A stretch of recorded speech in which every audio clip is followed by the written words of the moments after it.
شان گلبرٹ کا novel she started it ایک نفسیاتی تھرلر ہے جس کی کہانی 4 ایسی خواتین کے گرد گھومتی ہے جنہوں نے اسکول کے زمانے میں ایک دوسری لڑکی کے ساتھ انتہائی ظالمانہ سلوک کیا تھا۔ یہ 4 خواتین اینابیل، کلوئی، تانیہ اور ایسٹر ہے۔ برسوں بعد انہیں ایک شاندار دعوت ملتی ہے جس میں انہیں بہاماس کے ایک نجی جزیرے پر ہونے والی ایک ہین پارٹی میں شرکت کے لیے بلایا جاتا ہے۔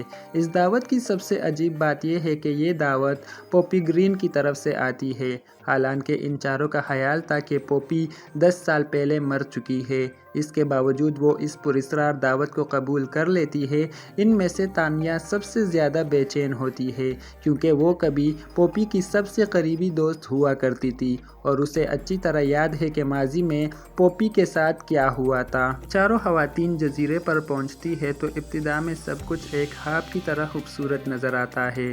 سفید ریت کے ساحل، صاف نیلا سمندر، شاندار رہائش، خوبصورت ماحول اور ہر قسم کی آسائش ان کے استقبال کے لیے موجود ہوتی ہے۔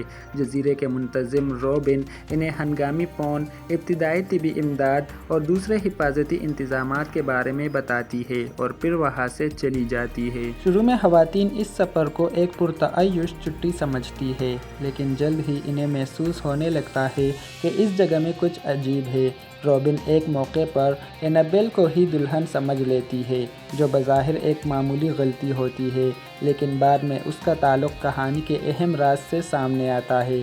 روبن کے جانے کے بعد خواتین اور پوپی ایک دوسرے کے ساتھ تقریباً مکمل تنہائی میں رہ جاتی ہے۔ جیسے جیسے دن گزرتے ہیں، پوپی کا رویہ عجیب اور پریشان کن ہو جاتا ہے۔ وہ ان خواتین کے بارے میں ایسی باتیں جانتی ہے جو اسے معلوم نہیں ہونی چاہیے۔ وہ بار بار ان کے اسکول کے زمانے کو یاد دلاتی ہے اور انہیں ان واقعات کا سامنا کرنے پر مجبور کرتی ہے جنہیں وہ برسوں سے بھولنے یا چھپانے کی کوشش کر رہی تھی۔ آہستہ آہستہ سب کو معلوم ہوتا ہے کہ اسکول کے زمانے میں پوپی ایک ذہین، حساس اور خاص طور پر آرٹ میں بہت باصلاحیت لڑکی تھی۔ وہ تانیہ کی بہت قریبی دوست تھی، لیکن وقت کے ساتھ تانیہ نے اینابیل، کلوئی اور ایسٹر کے گروپ میں شامل ہونے کے لیے پوپی کو چھوڑ دیا۔ چاروں لڑکیوں نے مل کر پوپی کو تنگ کرنا، اس کا مذاق اڑانا اور اسے دوسروں سے الگ کرنا شروع کر دیا۔ ابتدا میں یہ سب محض مذاق یا شرارت دکھائی دیتا تھا، لیکن وقت کے ساتھ ان کا رویہ زیادہ ظالمانہ اور تکلیف دہ ہوتا گیا۔ اس ظلم کا سب سے اہم واقعہ پوپی کے آرٹ اے لیول کے امتحان کے دوران پیش آیا۔ پوپی نے اس امتحان کے لیے بہت محنت کی تھی اور اسے امید تھی کہ وہ مشہور سلیڈ آرٹ اسکول میں داخلہ حاصل کرے گی۔ اس کے لیے یہ صرف ایک امتحان نہیں بلکہ اس کے مستقبل کا دروازہ تھا۔ دوسری طرف اولی ٹرنر بھی سلیڈ میں داخلہ چاہتا تھا اور اسے لگتا تھا کہ پوپی اس موقع کی حقدار نہیں۔ اولی کی مدد سے لڑکیاں امتحانی کمرے تک پہنچی اور جان بوجھ کر پوپی کے آرٹ ورک کو خراب کر دیا۔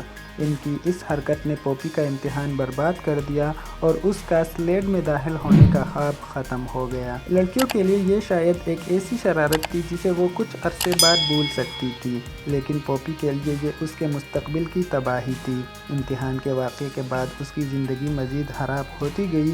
وہ تنہائی اور شدید جذباتی پریشانی کا شکار ہو گئی۔ دوسری لڑکیاں اپنی اپنی زندگیوں میں آگے بڑھتی رہی، جبکہ پوپی ان واقعات کے نتائج برداشت کرتی رہی۔ ایک موقع پر پوپی نے تانیہ سے مدد مانگی کیونکہ تانیہ کبھی اس کی بہترین دوست ہوا کرتی تھی۔ پوپی کو امید تھی کہ تانیہ اسے سمجھے گی اور اس کا ساتھ دے گی، لیکن تانیہ نے اس کی تکلیف کو سنجیدگی سے نہیں لیا۔ اس ناکامی کے فوراً بعد پوپی کی موت ہو گئی۔ اس واقعے نے اس کے خاندان کو تباہ کر دیا، لیکن اینابیل، کلوئی، تانیہ اور ایسٹر نے اپنی زندگیوں کو آگے بڑھا لیا اور کبھی پوری طرح اس بات کی ذمہ داری قبول نہیں کی کہ ان کے اعمال نے پوپی کی زندگی پر کیا اثر ڈالا تھا۔ 10 سال بعد یہ چاروں خواتین اپنی اپنی زندگیوں میں مصروف ہے۔ اینابیل بظاہر دولت مند، پراعتماد اور کامیاب ہے، لیکن اس کی نجی زندگی میں کئی مسائل چھپے ہوئے ہیں۔ کلوئی نے سوشل میڈیا اور ظاہری شخصیت کے گرد اپنی زندگی بنائی ہوئی ہے، تانیہ ماضی کے احساس جرم کے ساتھ زندگی گزار رہی ہے اور اپنی ذاتی مشکلات کو بھی چھپا رہی ہے، جبکہ ایسٹر ایک کامیاب اور بااثر پیشہ ور عورت بن چکی ہے۔ جب انہیں پوپی کی طرف سے ہین پارٹی کی دعوت ملتی ہے تو ماضی ایک بار پھر ان کے سامنے آ جاتا ہے۔ اس کے باوجود وہ جزیرے پر پہنچ جاتی ہے، جہاں انہیں آہستہ آہستہ احساس ہوتا ہے کہ یہ سفر پہلے سے سوچا سمجھا منصوبہ ہے۔ پوپی ایک ایک کر کے ان کے چھپے ہوئے راز سامنے لانا شروع کر دیتی ہے۔ اینابیل کی بظاہر کامل زندگی دراصل جھوٹ پر قائم ہوتی ہے۔ اس کی شادی مسائل کا شکار ہے اور اس کے شوہر اینڈریو کی بے وفائی بھی سامنے آتی ہے۔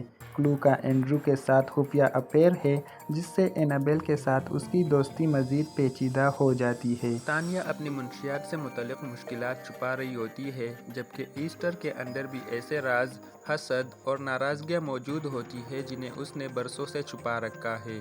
پوپی ان سب رازوں سے واقف ہوتی ہے اور انہیں ایک ایک کر کے ظاہر کرتی ہے۔